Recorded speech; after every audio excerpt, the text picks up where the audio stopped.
muy, muy extenso, muy amplio, que abarca muchas especialidades, ¿no? Y ahora está de moda, pues, con el tema de manejo de cuidados intensivos y demás. Entonces, seguramente han podido escuchar algún caso o ver algún caso, ¿no? Algún tipo de complicación que puede tener cualquier tipo de paciente, ¿no? Desde problemas médicos, problemas quirúrgicos, problemas ginecológicos y demás, ¿no? O sea, el tema de shock es un tema intenso, amplio, ¿ya? Que puede abarcar a muchas especialidades, ¿ya? A nosotros en cirugía básicamente nos importan dos tipos de shock, ¿no? De todos los tipos de shock que hay, básicamente ver lo que manejamos el shock séptico, ¿no? Porque un muy alto porcentaje de pacientes que vamos a ver, pues, es acerca de procesos infecciosos, ¿ya? Entonces, cualquier cuadro que vamos a desglosar básicamente desde la segunda unidad, pues que pues, puede tener un cuadro de sepsis y de shock y demás, ¿no? Y el otro es el shock de tipo hemorrágico, ¿no? Básicamente por traumas, por lesiones inadvertidas, complicaciones intraoperatorias o lesiones iatrogénicas, ¿no? Pues así en general tendríamos que tocarlo de esa forma, ¿ya? Entonces, vemos que el shock, ¿no? Y la sepsis en general, ¿no? Van muy de la mano. O sea, hay pacientes que van a ver ustedes que estén en un estado de sepsis, ¿no? Que pueden mantenerse mucho tiempo, otros pueden mejorar y otros pueden ir a la progresión y empeorar. Entonces, la sepsis como tal es la primera causa de muerte por infección, ¿no es cierto? A pesar de todos los avances que hubo. O sea, si tú comparas el manejo que había, por ejemplo, de una fasciitis necrotizante, igual que es algo grave, ¿no es cierto?, de hace 50 años, con lo que da hace 20 años y con lo que se ve actualmente, pues hay mucho cambio, ¿no? O sea, la morbimortalidad se ha podido contener de acuerdo a los avances, pero aún así, la misma sepsis te da complicaciones importantes, ¿no? Entonces, por más de que tú ya tengas mejores antibióticos, mejores terapias, que ya tengas vacunas, que ya tengas personal mucho más capacitado en lo que es esto, en cuidados intensivos y demás, el problema de la sepsis sigue siendo un cuadro importantísimo de mortalidad. En el hospital es la primera causa, ¿no? De muerte, sobre todo por la sepsis pulmonar, sepsis intraabdominal, shock séptico y demás complicaciones en pacientes posoperados. Entonces, la primera causa de mortalidad en nuestro medio sigue siendo esta. ¿Ya? ¿Qué más? En el norte, en Estados Unidos, más o menos 215,000 personas fallecen cada año, ¿no? Y probablemente cuando hay el tema, pues, de sepsis, de endemias, pandemias, pues mucho más aún, de acuerdo a las cepas de gérmenes que pueden aparecer en algún momento, ¿no? Me acuerdo, en 2007 hubo una sepsis así, pero importante en el hospital, acerca de una Klebsiella que atacó pues a todos los pacientes que estaban en la UCI y todos los pacientes fallecían, ¿no? Igual en UCI neonatal y demás, o sea, era un montón de mortalidad que se traía, o sea, hay épocas, ¿no? Hay tiempos que puede llegar, ¿no? Por cuadros infecciosos que te pueden dar un cuadro así muy agresivo. Bueno, entonces, un cuadrito que es interesante, dice que la resistencia a los antibióticos va a matar más que el cáncer el año 2050. O sea, más o menos que lo que se proyecta, ¿no? Que mientras más tiempo pasa, pues la virulencia, la infectividad de las bacterias van a ser mucho más agresivas, ¿ya? Y peor por el mal uso de antibióticos, el no tratamiento adecuado, el no tratamiento rápido con estos pacientes, pues puede pasar eso, ¿no? Entonces, igual la siguiente semana el grupo que le toque esto de profilaxis antibiótica y demás, seguramente nos dará alcances de lo último, ¿no? De los últimos antibióticos, el espectro que está teniendo y demás cosas, ¿ya? En general son cuatro términos que en algunos centros lo manejan así y algunos no, algunos internistas, intensivistas, cirujanos lo logran manejar, algunos no, como les decía. Básicamente lo toman como si fuese parte de la sepsis, ¿ya? Y y como si fuese parte del shock, ¿ya? Pero nosotros, en la formación y de acuerdo a los textos que nos han dado y hemos podido ver y podemos revisar las guías, se manejan pues estos cuatro definiciones, ¿no? Lo que es sepsis, sepsis severa, shock séptico y falla multiorgánica. El término de sepsis severa sí está aún en discusión, ¿no? Una última guía decían que ya no se debería usar ese término y luego volvieron a que sí se debería usar. Entonces, eso ha sido muy dinámico, ¿no? Muy cambiante, pero me parece que sí es indicado esa terminología para nuestro medio sobre todo. Bueno, entonces, esto ya lo saben bastante bien, ¿no? Todo lo que es los mecanismos de infección, desencadenantes, toda la fisiopatología, no es necesario que lo recordemos porque no es el tema de nosotros en el ámbito quirúrgico, pero básicamente tendríamos que recordar que toda sepsis va a haber un cuadro infeccioso y va a estar desencadenado por un SIRS, ¿no? Los cuadros infecciosos a la cabeza, pues obviamente las bacterias, sobreinfección por hongos, puede haber parásitos y virus que no tienen un tratamiento muy específico a comparación de las bacterias. Y la causa de SIRS, lo que sea, o sea, cualquier proceso infeccioso, inflamatorio en nuestro medio, ¿no? A la cabeza apendicitis, procesos de colecistitis, traumas severos, quemaduras, procesos de necrosis, isquemia, que te van a dar una sepsis en algún momento del cuadro de evolución del paciente. Entonces, la definición en sí como sepsis es una afección potencialmente mortal que produce cuando la respuesta del cuerpo a una infección ataca sus propios tejidos y órganos, ¿no? Eso lo saben. O sea, el cuerpo trata de defenderse del mecanismo que está agrediendo, que viene del exterior, pero no solamente ataca a la zona donde viene, ¿no es cierto? Estas bacterias, estos microorganismos, sino también hay una respuesta pues un poco importante sobre órganos sanos y sobre el mismo cuerpo en general del mismo paciente y de ahí ya va a depender del mismo sistema inmunológico del paciente, si algunos van a reaccionar de manera correcta, de manera exagerada, o no van a reaccionar al manejo de la misma sobreinfección que puede tener cada cuadro infeccioso. ¿Ya? La definición molecular te dice que las moléculas derivadas del huésped y los productos extraños de la infección convergen sobre los mecanismos moleculares que producen una activación desequilibrada de la inmunidad innata, ¿no? Entonces, lo mismo, ¿no? De acuerdo del grado de inmunidad que tenga algún paciente, ¿no? Puedes tener algo grave o algo muy tranquilo. Entonces, depende del germen, del tipo de inmunidad que tenga el paciente, de la misma presentación del cuadro que va a tener el paciente, pues va a derivar. Hemos tenido casos, por ejemplo, así a grandes rasgos, ¿no? Que tienes pacientes con una peritonitis complicada, ¿no? Con una apendicitis. Y van bien, ¿no? O sea, se resuelve rápidamente el cuadro después de sacar el foco y van bien, pero hay otros pacientes, por ejemplo, tienen apenas una apendicitis inicial y van mal, ¿no? Eso es por el mismo estado inmunológico del paciente y por el grado de virulencia que tiene el germen o el tipo de germen que puede estar atacando a estos tipos de pacientes pueden ser mucho más importantes que comparación de algo mucho más exagerado. Entonces es muy variado, ¿ya? Entonces eso hay que tenerlo en cuenta lo que es la definición de sepsis y demás parámetros para la sospecha o diagnóstico, pues los conocen muy bien, ¿ya? Pero en general, no, son estos cinco términos grandes, ¿no? Cinco parámetros grandes.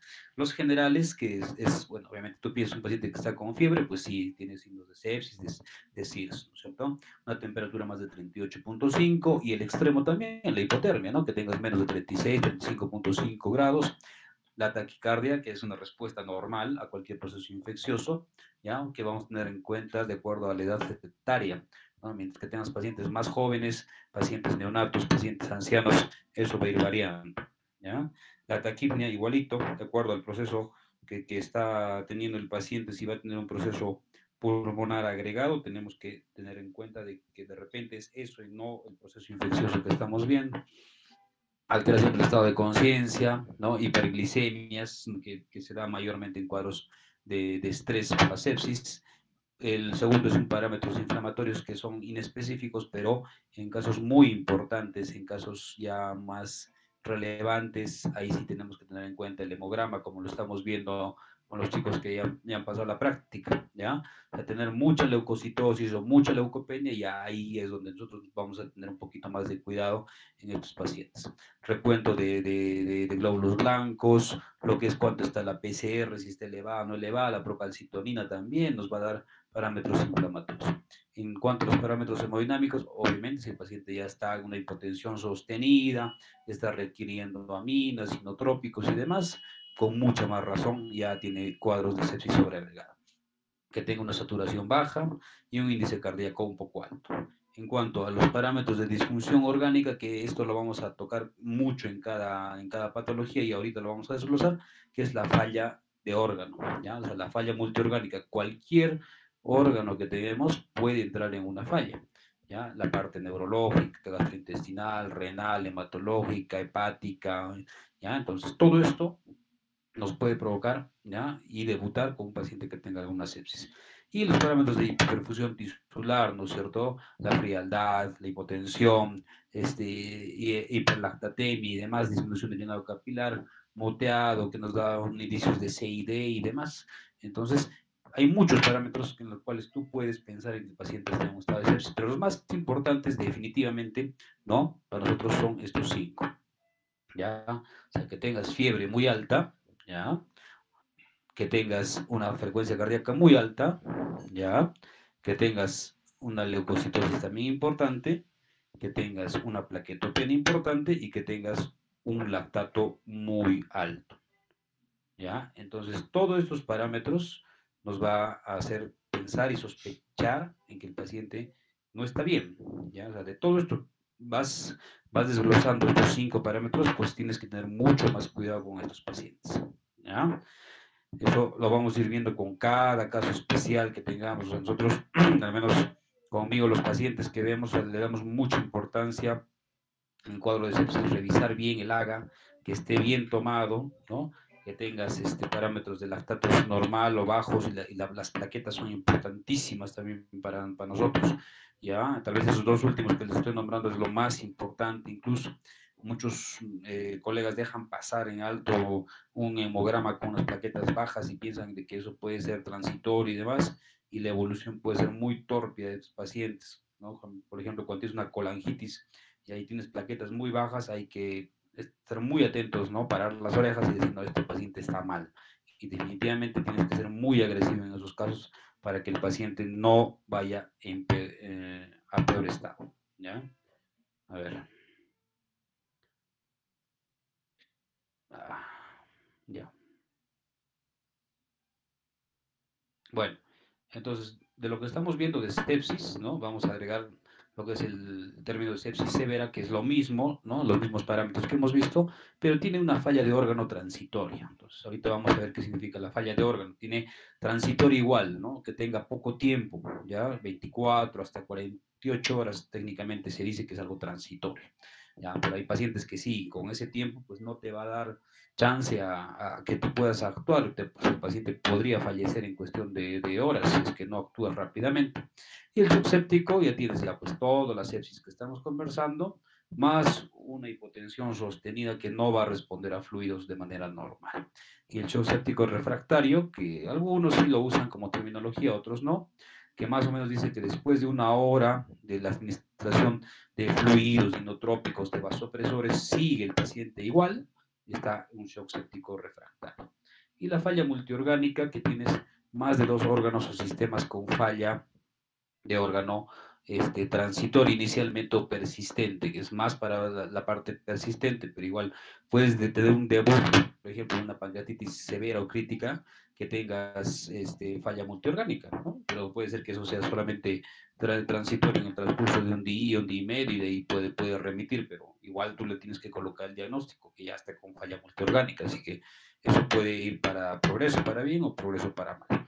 Entonces, lo que estamos conversando de la falla de órgano son básicamente en cualquier órgano sistema, pero de estos 7 lo más importantes. Entonces, tú tienes un debut de cualquier cosa o de cualquier diagnóstico cuadro infeccioso, ¿no? Como puede ser una colecistitis, una apendicitis, una diverticulitis, pancreatitis y demás, ¿no? Que tengas falla de órgano.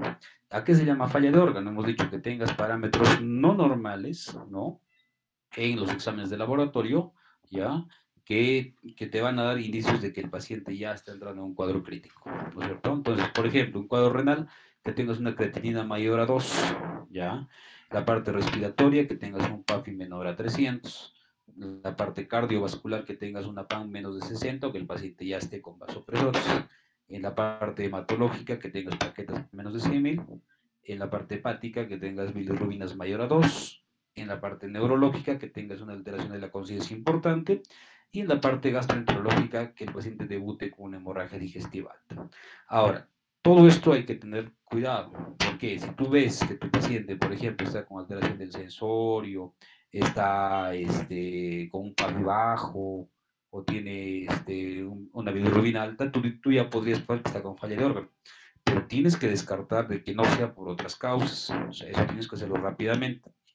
Por ejemplo, en el cuadro neurológico les decía, de repente el paciente tiene un cuadro de fondo no por el cuadro séptico, ¿ya? Y que te esté dando una alteración de la conciencia, entonces una demencia senil, que consumo de fármacos y demás, entonces eso tienes que descartar. La parte hepática igual, ¿no? O sea, que de repente el paciente tiene un problema de una hepatopatía crónica o que el paciente puede ser cirrótico, entonces no necesariamente te indica que esté con una falla de órgano hepática. La parte respiratoria igual, ¿no? Que tenga un EPOC, que tenga asma y demás. Entonces, esas cosas tienes que descartarlas rápidamente para evitar algún tipo de malentendido y complicación que tú ya le estés manejando, como que el paciente está pues, en estado crítico. Pero si se descarta todo eso y cumple los criterios, ya está con una falla de órgano como estamos conversando. ¿Ya? Entonces eso no se olvide. La parte del shock séptico es algo mucho más grave, entonces tienes que tener dos parámetros que hemos conversado, ¿no? Que tengas una PAM ya menor de 60, ya, a pesar de reanimación inicial con líquidos que estamos viendo, y o que el paciente ya requiera inotrópicos o vasopresores, ¿no? Que normalmente se empieza con noradrenalina a dosis respuesta, ¿no? Dos ampollas de noradrenalina, lo diluyes en 100 de cloruro y vas viendo, ¿no? Inicialmente con 3, 4, 5, más o menos vas manejando de noradrenalina a cómo esté respondiendo la presión arterial media, que tenga una PAM sobre todo un poquito más alta, entre 70 o más de 80, que en algunos casos sí requieres ponerle mucha más dosis para subirle la presión arterial transitoria. ¿Ya? La etiología es muy variada. Ya, como les decía, puede haber gérmenes muy agresivos, gérmenes que están de manera común en el tubo digestivo y algunos no tantos, ¿ya? Pero de todo lo que nosotros manejamos en el ámbito de cirugía general, de cirugía digestiva, pues obviamente tienes un punto de partida mucho más alto en la parte abdominal, ¿no? Más o menos entre 45 y 55% es en la misma causa intraabdominal. Luego la causa pulmonar respiratoria entre el 30 y 40%, y en menos porcentaje ya las demás causas de sepsis para nosotros, ¿no? La medicina es diferente, UCI es diferente, ¿no? Entonces esos porcentajes van a ir variando un poquito. En lo que es tejidos blandos, partes blandas, pared, por ejemplo, entre 8 a 10%, la parte renal, ¿no? La parte urinaria entre 5 al 10%, y otros porcentajes de otras zonas ya un poco más alejadas. Las bacterias, pues siempre a la cabeza están las gram negativas, ¿no? Por frecuencia, después vienen gram positivos, después hongos, bacterias sobreagregadas, algunas bacterias multiresistentes. ¿Ya?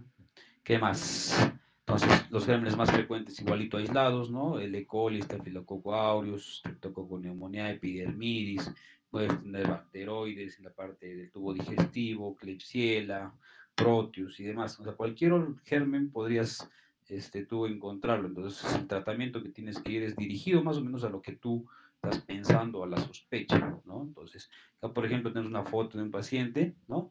Que a simple vista parece una úlcera, una escara sencilla, pero no. Entonces hay pacientes que tienen esta lesión, por ejemplo, es un paciente postrado que tiene una úlcera glúteo y perianal, pues importante, grado 3, grado 4, ya está haciendo una sepsis de partes blandas, ya con manejo de inotrópicos, de vasopresores, de antibióticos de amplio espectro y demás. Entonces, puede que en algunos pacientes pueda ser algo grave, puede que algunos tal vez no tanto. ¿ya? Dependiendo de los gérmenes que vas a encontrar en esa zona. Acá tenemos otro paciente que también estaba con una sepsis de partes blandas y ya se complicó con una sepsis respiratoria y abdominal en su momento, ¿no? Este paciente tuvo un absceso cervical, ¿ya? Que empezó a descender el foco infeccioso, ¿no? Empezó a ir hacia la parte del cuello, hacia el tórax, espalda, región costal, tórax abdominal, y ahí lo que se ve pues, es los drenajes que se hicieron por fasciotomía y demás por un absceso cervical. El paciente tenía una complicación de una sepsis y un shock séptico importante, ¿ya? Entonces, ya la fisiopatología la conocen muy bien, no es necesario recordar, ¿no? Básicamente el hospedero trata de preservar su integridad de acuerdo al germen que está causando, ¿no? Va a haber producción de endotoxinas, exotoxinas, ya hay mucha proliferación de macrófagos, de factores proinflamatorios, ¿no? Una cadena de eventos que van a producir la sepsis en general, ¿no? Las tres fases que la conocen, la fase 1, la respuesta local, la fase 2, alteración de la homeostasis, la fase 3, toda la sepsis que puede dañar cualquier tipo de órgano y puede dar un síndrome de disfunción multiorgánica o síndrome de falla multiorgánica como estamos viendo ahorita, ¿ya? Entonces, en los eventos principales, ¿no? Vas a ver qué cosa es lo que pasa con estos pacientes en sepsis. Hay alteración de todos los órganos en algún momento, en algunos puede ser algo muy ligero, en algunos puede ser algo muy importante. A predominio, hacia grandes rasgos, lo que primero viene a alterar en general a estos pacientes con una sepsis, un shock séptico, es la parte renal, pero puede haber alteración del sistema nervioso central, puede haber alteración de la parte pulmonar, de la parte hematológica y de cualquier órgano que hemos estado viendo. Acá vienen, ¿no? La lesión tisular directa, hipoperfusión inducida, porque hay siempre un grado de hipovolemia en más o menos porcentaje, dependiendo de lo que tenga el paciente, de acuerdo a los requerimientos que tenga también el paciente. Ya hay mucho metabolismo anaeróbico, hay más formación de lactato, más formación de radicales libres, menor formación de ATP, mayor muerte celular y más inflamación sistémica a grandes rasgos, ¿no es cierto? Bueno, de todo esto va a hablar una disminución crítica de la volemia, va a haber una hipovolemia en algún momento del cuadro de una sepsis, un shock séptico. ¿Ya? Entonces, la idea de los tipos de shock que hay, ¿no? Va a haber una alteración, ¿no? Del contenido del continente o de la bomba, ¿ya? Ante alguna falla de estos factores va a haber algún tipo de shock. Y rápidamente para nombrarlos, ¿no? Una alteración del contenido, básicamente es el shock hipovolémico. Del continente tenemos el shock distributivo, que tiene varias subclasificaciones. Y falla de bomba, pues el shock cardiogénico y un shock obstructivo. De lo que es el distributivo, básicamente el shock séptico, tóxico, neurogénico, anafiláctico, que no lo vamos a tratar como hemos nombrado en la parte inicial. Lo que sí tienen que tener en cuenta para que veas qué tipo de shock es esto, ¿no? Saber cuánto está la PVC, saber medir la PVC, saber cuánto es el gasto cardíaco de cada paciente individualizado y cuánto es la resistencia vascular periférica que tiene cada paciente. Entonces, en un shock hipovolémico tienes la PVC baja, el gasto cardíaco bajo y la resistencia alta. En un shock cardiogénico tienes la PVC alta, el gasto cardíaco bajo y la resistencia alta. En un shock obstructivo tienes la PVC alta, el gasto cardíaco bajo y la resistencia alta. Y en el shock séptico, al inicial es hiperdinámico y después se vuelve hipodinámico, ya las fases más tardías de evolución del paciente. En el hiperdinamico tienes PVC casi normal, gasto cardíaco alto y la resistencia baja. Y en fases muy avanzadas, ya lo que cambia es el gasto cardíaco, va a haber mucha disminución. En el shock neurogénico tienes la PVC baja, el gasto cardíaco bajo y la resistencia baja. Y en el shock anafiláctico, la PVC baja, el gasto cardíaco bajo y la resistencia mucho más baja. ¿Ya?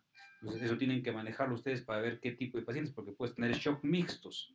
¿Ya? O sea, puedes tener a la vez un shock séptico y tener un shock hipovolémico, o que te esté haciendo un shock anafiláctico y que tengas también un shock hipovolémico en algún momento. Entonces, hay que ir manejando los parámetros. Acá, por ejemplo, tenemos otra foto de otro paciente, ¿no? Que vimos que tenía un shock hipovolémico importante. En el lado izquierdo se ve un vaso que está sangrando, importante por vía endoscópica, ¿ya? Es una úlcera gástrica grande, sangrante, que los gastroenterólogos no pudieron controlar, ¿no? Intentaron de todo, le pusieron clips, le pusieron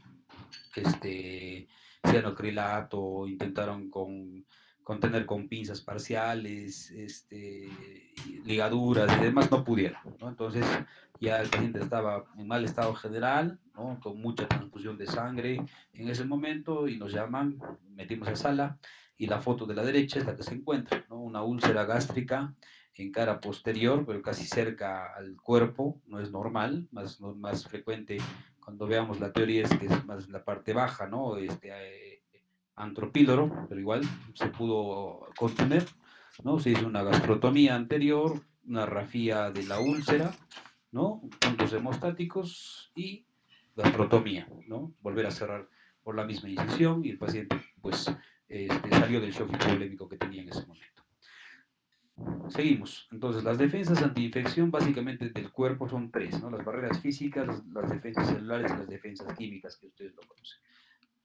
A grandes rasgos, la barrera física, pues la piel, ¿cierto? ¿No? La piel es lo más importante, de acuerdo a la integridad de la piel que tengamos, nos va a servir muchísimo para una buena protección.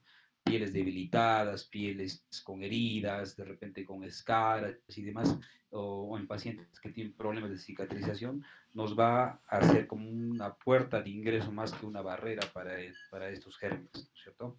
En cuanto a la barrera química, ya sabemos, ya los mismos factores inflamatorios, el factor de complemento y la barrera celular, básicamente los polimorfonucleares y los macrófagos que también están involucrados en todas las defensas iniciales del proceso infeccioso. La clínica de un paciente con sepsis y shock puede ser muy florida, muy variada. Ya puedes tener debuts, pero con cosas que no van inicialmente con lo que tú estás pensando, y esto pasa sobre todo en pacientes que están manejados inicialmente en medicina. Ya, entonces de repente entran con un proceso que le ponen, ¿no?, como un cólico renal y demás, y al final encontramos un paciente que está haciendo una pancreatitis, una colangitis por algo más complicado. O sea, puede haber mucho cambio y a veces el manejo tiene que ser mucho más sensible, mucho más certero para mejorar el pronóstico de estos pacientes. Pero en general la clínica, pues lo que hemos estado viendo de todo, un proceso séptico, un proceso de shock, va a tener en general y fiebre, va a tener hipotermia, que es un mal pronóstico cuando hay un debut de estos pacientes con hipotermia, taquicardia, taquipnea, hipotensión, alteración del sensorio, leucocitosis, neutropenia también, igual que es un mal pronóstico inicial de debut, no en la progresión. ¿Ya? Anemia, plaquetopenia, que ya les dije que es algo importantísimo. Un debut con CID también es otro factor mal pronóstico. Hemorragia digestiva alta, baja, ilio prolongado, ictericia, hipoglicemia y demás. O sea, como puede ser una clínica muy variada, puedes tener una sola, puedes tener dos, tres, puedes tener todas al mismo tiempo. Entonces, eso hay que ir viendo, ¿no?, manejando y descartando algunas otras causas, como hemos estado conversando hace un rato. El diagnóstico básicamente son 5 pilares importantes, ¿ya? La historia clínica básica, como hemos comentado, que te da un 70-80% del diagnóstico cuando haces una muy buena historia clínica y anamnesis, ¿ya? Para no tener confusiones, que sea o no sea un cuadro quirúrgico sobre todo, ¿no? El examen físico correcto, que tengas en este caso sí cultivos, que tengas exámenes de laboratorio que son importantes para el diagnóstico y seguimiento, y los estudios de imágenes los necesarios que tengas que pedir en un paciente que está con un proceso séptico o un proceso de shock. Ahora, vemos el tema de los cultivos, ¿no?, que eso lo han visto probablemente y ampliamente en infectología. Entonces, saben cómo tomar, de dónde tomar y demás, ¿ya? A nosotros en cirugía lo que nos sirve, pues, es sí tener básicamente cultivos de las secreciones, que es más importante. Incluso tienes un paciente con un shock séptico y ahí tomas un hemocultivo, probablemente te ayude en algo, pero si tú logras sacar el foco, por ejemplo, una colangitis, y tomas esa muestra, es muchísimo más sensible que tengas un cultivo de esa secreción a un hemocultivo que es de manera más sistémica, ¿ya? Entonces, hay que tener en cuenta, pero es lo que te dicen las normas, las guías y demás, ¿no?, que tienes que tener 2 hemocultivos idealmente en fiebre, ¿ya? Otro factor de laboratorio y pronóstico y de seguimiento inflamatorio es la PCR, ¿ya?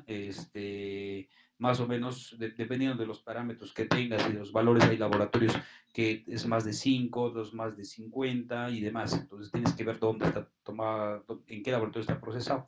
Pero en general, cuando tú tienes un PCR más de 20 para arriba, ya es un pronóstico importante de un cuadro infeccioso ya agresivo. ¿Ya? La procalcitonina igualito, ¿no? Normalmente tienes 0.1 y pacientes que tengan más de 10 ya tienes un cuadro séptico importante. Y el lactato, que es lo más fácil de tenerlo, ¿no? Y el manejo que nos gusta tener en estos pacientes para hacer seguimiento, cuando tengas un lactato más de 2, 2.5, 3 y demás, entonces significa de que ya hay algo importante y complicado. Y como les dije a algún grupo en la parte práctica, cuando tengas un lactato más de 3, ya tienes que sospechar de que hay una necrosis, ya en algunas zonas intestinal, sufrimiento intestinal, para arriba, ya isquemias y demás complicaciones importantes. El lactato es muy sensible en esos casos, si está bien tomado, obviamente. ¿Ya? Este es un puntaje que se usa, un score, bueno, hay muchos scores de lo que es seguimiento de falla de órgano, de sepsis, ya, que se han usado, que se usan. Esto se usaba muchísimo en lo que es en la UCI ya con todas sus modificaciones actuales y demás, pero es un score importante, ¿no? En el cual tú tienes estos 6 parámetros, ¿no? Para hacer un seguimiento a tu paciente. Se le puede hacer un SOFA todos los días para ver cómo está la evolución del paciente, el seguimiento y pronóstico de estos casos. ¿Ya? Tienes un score que vas a manejar de 0 a 4, ¿ya? ¿Qué cosa abarca? Por ejemplo, tienes el PAFI, ¿no? Que ya saben cuál es la presión arterial de oxígeno entre el FIO ambiental que estás teniendo en ese momento, el FIO que estás teniendo, ¿ya? El tema de plaquetas es otro parámetro, el tema de bilirrubinas es otro parámetro, el tema de cómo está la presión arterial media es otro parámetro, el estado neurológico es otro parámetro y el sexto parámetro es la parte renal. Entonces, es lo que normalmente tú vas a ver en tu paciente, o sea, lo común, suponiendo de que tu paciente está pues, en unidad de cuidados intermedios, unidad de cuidados intensivos. Entonces, es lo que vas a tener los parámetros mínimos que vas a pedir, ¿no? De todos los exámenes de laboratorio, tu haga, tu electrolito, tu monitoreo y demás. Entonces, rápidamente, así como un ejemplo, ¿no? Tú tienes que ver cuánto de sofa le vas a poner. Tienes un paciente que está con un PAFI de 200, digamos, 250, tienes punto 2. Que tengas plaquetas menos de 100.000, tienes 2 puntos. Que tengas bilirrubinas en 3, otros 2 puntos. Que tengas una PAN, que el paciente ya esté usando inotrópicos, otros 2 puntos. Que tengas un estado de coma de Glasgow en 10, tienes otros 2 puntos. La parte renal, una creatinina en 3, tienes 2 puntos. Entonces ya sumando tendrías 12 puntos. Y en general, para este score del SOFA, se dice que mientras más alto tengas el puntaje y cualquier score, pues obviamente el pronóstico de mortalidad es peor. Más de 6 ya tienes un pronóstico mucho más complicado en general para estos pacientes. ¿Ya? Entonces hemos dicho que el shock en general es un estado de hipoperfusión tisular, ¿no es cierto? Con hipotensión marcada, ¿ya? Con falla de órgano puede ser transitoria o no, ni hipotensión sostenida. ¿Ya? Ahora, el trauma y demás va a ir muy de la mano con lo que es la parte de hipovolemia, hemos dicho.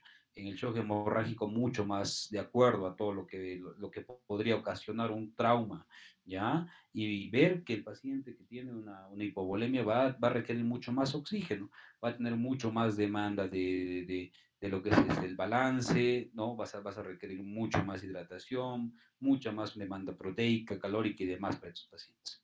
Acá va a haber una alteración no solamente celular, tisular y de cualquier órgano o sistema también. En general se ve esta imagen, ¿no? Es una imagen bonita, ¿no? Que tú ves la parte de shock, que es solamente como una punta, ¿no? Es como la punta del iceberg, ¿no? Que tú es lo único que puedes saber, pero debajo hay muchas cosas, muchísimas cosas aún no tan claras, no tan específicas y que muchos no lo logran ver de esa forma porque es un poco complicado el manejo de este caso. Lo que ves en la punta del iceberg es qué cosa, que el paciente con shock pues está hipotenso, ¿ya? Que requieres hidratación, ¿no? Que el paciente está taquicárdico, que tiene hipoperfusión y que probablemente requiera sangre o se tenga que operar, nada más. Pero lo de abajo tienes muchas más cosas, ¿no? Que tengas que hacer por ejemplo, uso y reanimación hipotensiva, usar soluciones hipertónicas, usar ácido tranexámico, tener una gasometría mucho más especial, saber qué es el CIR, qué es el ROTEN, qué es el TEC, qué es el REBOA y demás, que lo vamos a nombrar así de manera general en un momento. Bueno, en el shock hipovolémico, ¿no? Ves la causa principal, hemos dicho, causas de trauma, ¿no?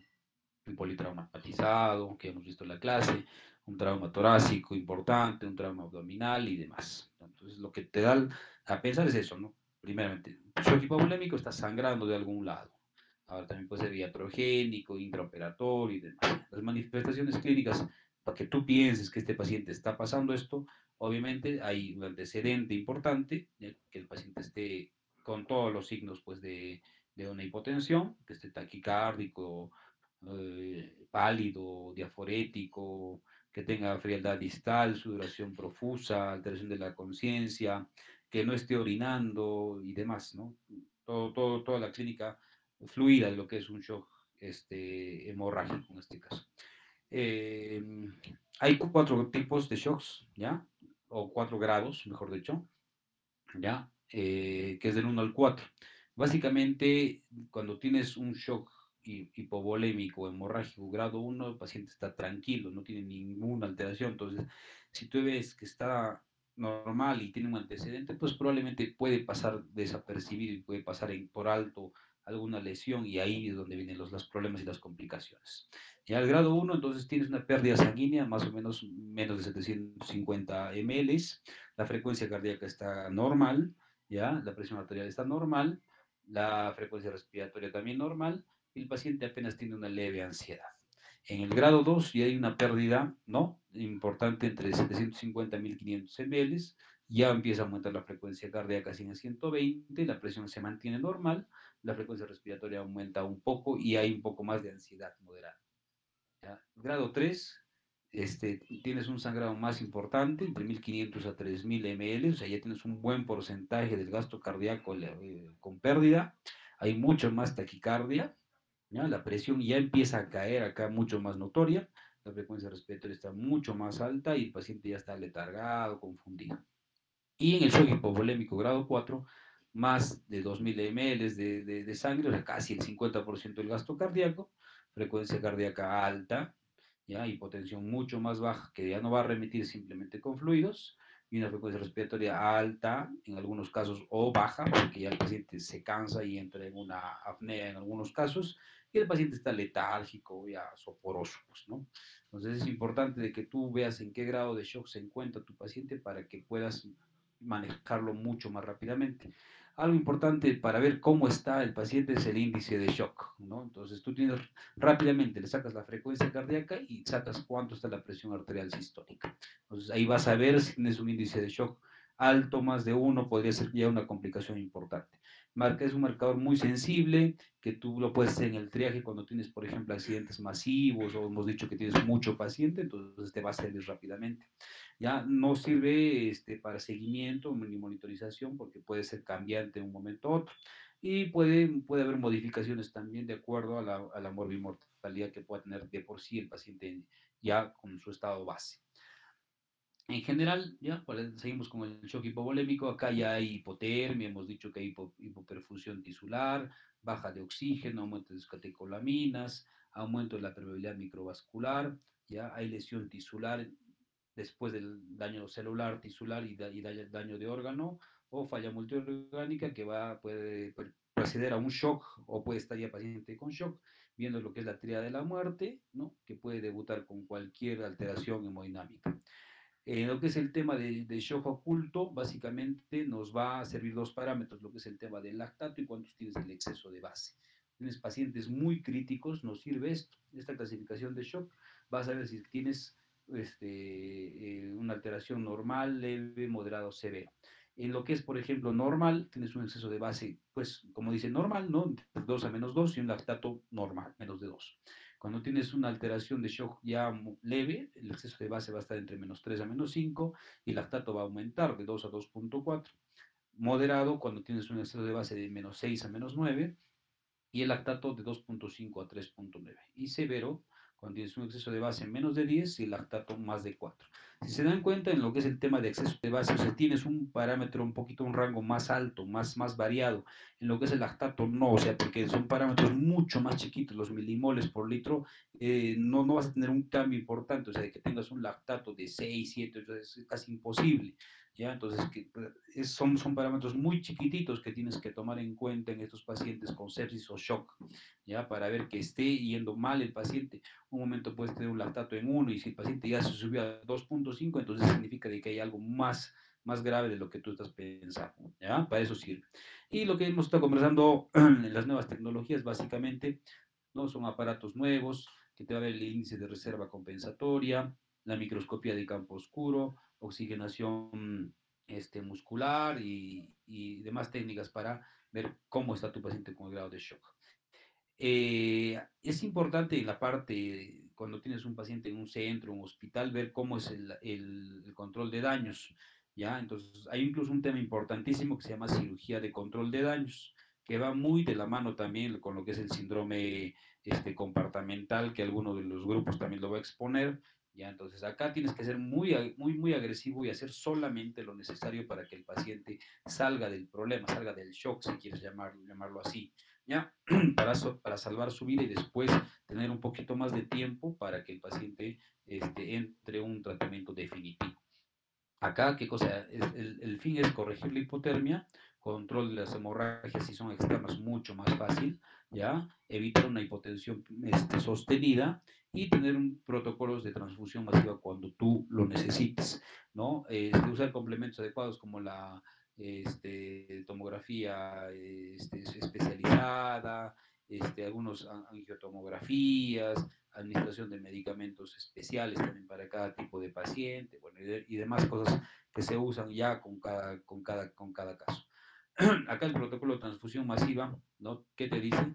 10 unidades de concentrado de paquetes globulares en 24 horas, o sea, que tengas un paciente ya politransfundido, ya eso es también un paciente delicado, ya es un paciente complicado, ustedes saben qué es lo que pasa, no solamente con el tema de una transfusión, puedes tener desde hemólisis, desde alergias, desde trali y demás complicaciones que te da una transfusión, y si tienes transfusión masiva, mucho más, ¿ya? Entonces, acá vas a tener una relación baja, por ejemplo, es 1-1-1, un plasma, un paquete de plaquetas y un paquete globular. Puedes tener 1-1-2, ¿ya? Pero lo normal, lo correcto es que tengas, por ejemplo, 1-2, usas un plasma y usas dos paquetes globulares. O una plaqueta y dos paquetes globulares. Eso es lo que normalmente deberías usar de acuerdo a la necesidad del paciente. Y si tienes una relación alta, se invierte. No es 1-2, sería 2-1 o 4-1. ¿Ya? El REBOA es la resucitación endovascular de balón oclusión de la arteria aorta, ¿ya? Entonces, esto se ha discutido en los últimos congresos de lo que es de trauma. Es un mecanismo interesante que aún no está aprobado en todos los centros porque es de manejo difícil, de abordaje difícil. Más que todo se usa esto en lo que es trauma torácico severo. ¿Ya? Entonces, por ejemplo, tienes un trauma torácico severo, tenías que entrar a hacer rápidamente una toracotomía resucitativa, una esternotomía, una toracotomía amplia para poder ver dónde está el sangrado. Pero si tienes esta forma de manejo, entonces puedes entrar, ¿no? Por la arteria femoral y llegar hasta la parte torácica, ¿no? Con un balón, te da el tiempo para que tú puedas mantener a tu paciente y ver qué cirugía definitiva le puedes hacer. ¿Ya? Entonces como les decía, en comparación con una toracotomía resucitadora, algunos cirujanos de trauma que sí son más agresivos, pues dicen que no sirve pues este manejo y hay que tener mucho más paciencia, mucho más cuidado, mucho más entrenamiento, puede haber complicaciones de oclusión, te puede demorar si es que no tienes un manejo completo, no tienes el equipo completo, pero bueno, de todas maneras está dentro de los últimos métodos terapéuticos para casos de shock grave. ¿No? Hay que evitar que pase esto, ¿no? Soltar un vaso importante para cuando está haciendo una ligadura y demás, para evitar algún desastre. Y rápidamente, para concluir esta parte, vamos a ver lo que es la guía, ¿no? De manejo de sepsis y de shock séptico, que es una campaña de supervivencia de sepsis. Te va a hablar todo el tratamiento, no sé, ustedes lo pueden buscar de manera mucho más amplia de cómo va a ser el tratamiento de un paciente con sepsis. Va desde la A hasta la N, creo, si no me equivoco, ¿ya? Entonces, en cada parámetro te va a hablar lo que tú tienes que hacer. Entonces, rápidamente vamos a ver el orden. ¿Qué cosa tendría que ser el A? Una resucitación inicial, ¿no? Entonces, es lo lógico, digamos, ¿no? Tienes un paciente que está sangrando, pues tienes que ponerle una vía, ¿no? Controlar, ver de dónde está sangrando, igual tienes un paciente que está en un shock séptico, poner una vía, dos vías, es lo normal que tienes que hacer, ¿no es cierto? O sea, una resucitación agresiva inicial con cristaloides, ¿ya? 30 ml por kilo peso endovenoso en las primeras 3 horas. Si tienes un cuadro mucho más agresivo, una obstrucción intestinal, que ya ves que hay necrosis intestinal, tienes que darle mucha más el volumen que vas a usar. En cuadros de pancreatitis igual también, ¿ya? Son los dos casos importantes en los cuales tienes que dar una resucitación mucho más agresiva, ¿no? Un volumen hasta 60, hasta 70 ml por kilo peso tienes que usar en esos casos. ¿Ya? ¿Qué más? Reevaluación del estado hemodinámico. Se supone que tu paciente entra con un monitoreo de funciones vitales iniciales y tienes que ver cómo está manejándose en el transcurso de la evolución. Si el examen clínico no tienes una función, un diagnóstico pues certero, tienes que ver de dónde viene el shock, ¿no? Entonces, del shock oculto y algunas otras causas más que tú tienes que ir desglosando. Si requiere una presión arterial media más de 65, si requieren vasopresores, si ya va a requerir paquetes globulares y demás, y la guía de reanimación para normalizar el lactato. ¿Ya? Entonces, esa es la parte de la ver, ¿no? El volumen que tú estás indicando, ¿no? Idealmente con el manejo de una PVC, ¿no? Más o menos es la regla del 5-2. Si tienes una PVC menos de 8, te dice la guía que tienes que dar 200 cc en 10 minutos. Si tienes entre 8 a 14, ¿no? Tienes que dar 100 cc en 10 minutos. Y si das, tienes una PVC más de 14, básicamente lo normal, con volúmenes mucho más bajos, ¿no? 50. Y la variación, entonces tú vas viendo, vas controlando la PVC al culminar la infusión inicial. Si tienes menos de 2, se tienes que seguir otra vez. Si tienes entre 2 a 5, vas a esperar unos 10 minutos y una reevaluación. Si tienes una PVC más de 5, aumentando más de 5, ya suspendes esta infusión inicial. Seguimos, en lo que es la B, ¿no? Habla del cribado de sepsis y mejoramiento del rendimiento. Acá tiene que haber un manejo multidisciplinario, ¿ya? O sea, no solamente evaluación por el médico internista, por el cirujano, ni el nefrólogo, si es necesario el endocrinólogo, el luciólogo, el infectólogo, todo el personal necesario para poder controlar el cuadro infeccioso de estos pacientes, ¿ya? O sea, el hospital tiene que tener todo un equipo preparado, ¿no? Para evitar que la enfermedad prosiga y que tenga alto riesgo de morbimortalidad. En la C te habla de diagnóstico, o sea, en shock debes hacer cultivos, como hemos dicho inicialmente, ya antes de empezar la terapia antimicrobiana y de diferentes accesos, te dice la guía, ¿no? Normalmente pues tener un hemocultivo, cultivo de catéter, urocultivo, cultivo de secreción, entonces eso es lo que te indica la guía. En la D, que habla de terapia antimicrobiana, ¿ya? Básicamente iniciar terapia antibiótica, ni bien hayas reconocido, hayas hecho el diagnóstico de shock dentro de la primera hora.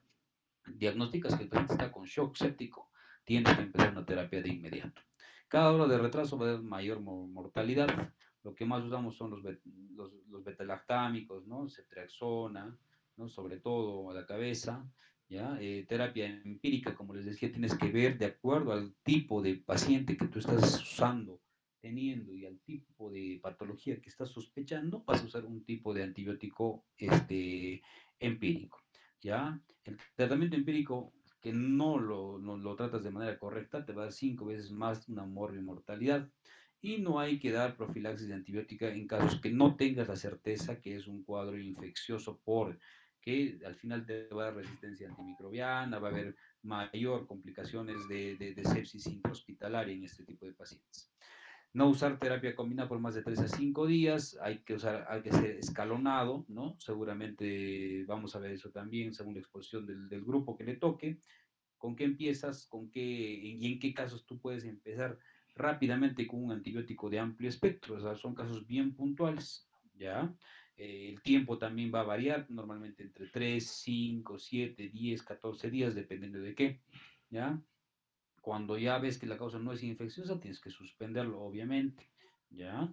¿Qué más? En la E te habla del control del origen de la infección, o sea, hacer un diagnóstico anatómico de la infección, o sea, ¿dónde está? Tienes una colangitis, de repente es de la misma viabilidad, de repente es por continuidad, de repente de dónde viene, o un absceso hepático, ¿no? De cuál es la causa del absceso, tienes que buscar de dónde viene, ¿no? Y una eliminación rápida de los dispositivos intravasculares. Mientras más sondajes, más catéteres, más medios invasivos tenga el paciente, hay mucho más riesgo de sobreinfección, ¿no? Como hemos estado conversando en fiebres posoperatorias. En la F te habla de terapia de fluidos, ¿no? Usar cristaloides, solución salina, usar albúminas en casos de volúmenes mucho cristaloide, que normalmente no se usa porque tendrías que tener mucho manejo de albúmina durante varios días y es muy costoso. La G te habla de medicamentos vasoactivos, ¿no? Obviamente, lo primero es la noradrenalina, la primera elección. Si es que aún así persiste la sepsis, puedes usar dopamina, vasopresina, epinefrina hasta llegar a una PAM correcta. Usar dopamina en casos seleccionados porque te da bajo riesgo de taquiarritmia y bradicardia absoluta. Usar dobutamina ante evidencia de persistencia de hipoperfusión y siempre colocar una línea arterial cuando el paciente está en cuidados intensivos. O sea, puedes usar noradrenalina, dopamina y dobutamina ya cuando tienes el paciente ya en grados de shock muy avanzados y poco controlados. La dosis igualito, la noradrenalina y la dopamina es dosis respuesta, ¿no? Y la dobutamina 5, 15 microgramos por kilo minuto, ¿no? Y la adrenalina también la usamos en dosis respuesta. Los corticoides, antes lo usabas de manera rutinaria, ahora solamente se usa, ¿ya? Cuando la estabilidad hemodinámica con líquidos y vasopresores no resulta. Eso es el último eslabón, básicamente, prácticamente, ¿no? 250 miligramos por día de hidrocortisona, cuando ya has usado todo y al final no hay una respuesta, recién deberías usar los corticoides, no de manera inicial. La hemoterapia, ya transfundir paquetes globulares si tienes una hemoglobina menor a 7 y si vas a tener un procedimiento quirúrgico invasivo y demás, obviamente con mucha más razón, si va a entrar a la sala debes tener más de 10 gramos por decilitro de hemoglobina para entrar a la sala de operaciones. No usar plasma fresco congelado para corrección de coagulación en ausencia de sangrado o previo un procedimiento invasivo, eso también hay que tener en cuenta, ¿no? O sea, si vas a hacer un procedimiento importante y tienes el TPINR alto, entonces sí tienes que manejarlo previamente a cualquier otro procedimiento. Y la transfusión de plaquetas también es un poquito variado. Si es menos de 10.000, tienes que transfundir en ausencia de sangrado. Menos de 20.000 si tienes riesgo significativo de hemorragia. Y para sangrado activo, cirugía, procedimientos invasivos, tienes que tener menos de 50.000. Pero eso no se cumple. O sea, si tú tienes hasta 100.000 para arriba, no pasa nada. Pero si tú tienes, por ejemplo, entre 50.000 a 100.000, ahí es donde tienes el problema y la duda. O sea, el anestesiólogo te va a decir, no, tiene que entrar con plaquetas más altas y demás. Y si tienes menos, muchísimo más razón. Pero lo que pasa es que cuando tú tienes un cuadro séptico y ves que las plaquetas están muy bajas, muy probablemente o casi seguramente no va a haber una corrección de estas plaquetas hasta que tú saques el foco infeccioso. Y eso no lo entienden en sala de operaciones, ¿no? Entonces, si tienes una colangitis, tienes plaquetas en 10.000, pues hasta que no corrijas esa colangitis, las plaquetas no van a subir por más que medicación, más plaquetas que tú le coloques. Ahora, lo mejor es obviamente entrar con un rango y parámetro de plaquetas mucho más estables para evitar el sangrado, que es lo normal que puedes tener cuando tienes una plaquetopenia severa. ¿Ya? Entonces, lo que se indica no es tanto la transfusión de plaquetas pre, lo que usamos y lo mejor está dado y descrito en la guía es que tengas que hacer un pool de plaquetas intraoperatoriamente, o sea, llevas un pool de plaquetas, que son como 5 paquetes de plaquetas, y le pasan antes de empezar la cirugía. 5 o 10 minutos antes de empezar el corte, ese instante, van pasando las plaquetas y empieza a funcionar de mejor manera. Eso es lo que debería hacerse, pero no se cumple lastimosamente al 100%. El tema de inmunoglobulinas no se sugiere usar inmunoglobulinas. El tema de anticoagulantes no se recomienda igualito el uso de antitrombina, no usar trombomodulina o heparina de manera rutinaria, ¿no? Para evitar sobresangrados. El tema en el tema de ventilación mecánica, ¿no? Usar el volumen de 6 ml por kilo en vez de 12 en pacientes con síndrome de estrés respiratorio aguda, usar un PIF más elevado, ¿no? Empezar un PIF en 8, 10, 12 en pacientes que tengan síndrome de estrés respiratorio aguda, maniobras de reclutamiento, el CPAP, ¿no? No usar ventilación mecánica no invasiva, usar bloqueos neuromusculares por menos de 48 horas para evitar igualito la agitación y el colapso neuromuscular posterior, no usar agonistas beta 2 tampoco en síndrome respiratorio, distrés respiratorio agudo con broncoespasmo, y siempre en estos casos de los pacientes mantener con una cabecera elevada a 30 a 45 grados para evitar microaspiraciones, aspiraciones y neumonía asociada a ventilador cuando el paciente está intubado. En lo que es sedación y analgesia, hay que hacer una sedación continua para mantener un RAS menos 3 o menos 4. ¿Ya? Eso lo pueden buscar ustedes qué significa el tipo de sedoanalgesia en pacientes con ventilación mecánica inicial. ¿Ya? El control de la glucosa, usar insulina si tienes glucosas muy altas, 180 para arriba, entonces lo normalmente es un paciente hospitalizado, paciente en UCI, no usar hipoglicemiantes orales, usar insulina. El objetivo es siempre tener una glucosa menos de 150, idealmente es menos de 120, y sacar hemoglucotes pues cada 4, cada 6 horas. Interpretar capilarmente o de manera central la glucosa.